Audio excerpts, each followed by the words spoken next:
High, বং ড্রিফটারে আপনাদের সবাইকে স্বাগত। আজকে আমার ফ্রেন্ড মৌমিতার বাড়ির থেকে ফিরছি আমার বাড়িতে। আমার গতকালই বাড়ি যাওয়ার কথা ছিল, কিন্তু মৌমিতা আর কাকিমা আমায় কিছুতেই আসতে দেয়নি। আর তারপর শ্বশুরমশাই যখন ফোন করে বললেন, তখন তো কাকিমা বলল, আজকে তুই কোথাও যাচ্ছিস না, আজ তুই এখানেই থাকছিস। হায়দ্রাবাদ আর ব্যাঙ্গালোর গেছিলেন ডাক্তার দেখানোর জন্য, তো সেই জন্যই বললো যে তাহলে কাল আমরা যখন ফিরছি, গাড়ি তো আসছি, তাহলে একসাথেই চলে যাও আমাদের সাথে। কাকিমাও বলছে রোদে গরমে তুই একা এরকম যাস না, তাহলে কালকে একসাথেই ফিরবি। আমি বললাম ঠিক আছে, তাহলে তাই হবে, একসাথেই ফিরবো তাহলে।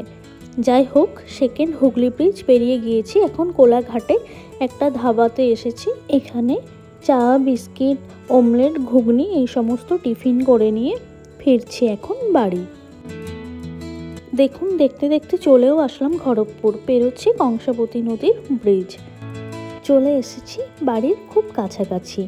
এই যে সেই ওভারব্রিজ, এই ওভারব্রিজটা আপনারা আমার অনেক ভিডিওতেই দেখেছেন।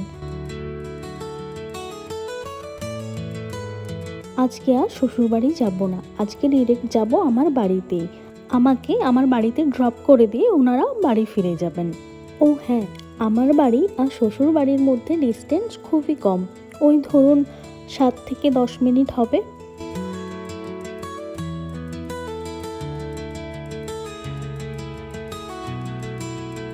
চলে এসেছি আমার পাড়াতে, যেখানে আমার ছোটোর থেকে বড় হয়ে ওঠা। কত স্মৃতি জড়িয়ে আছে এই পাড়ার সাথে। আমার মাও অপেক্ষাতে আছে কখন গিয়ে মায়ের সাথে একটু গল্প করব।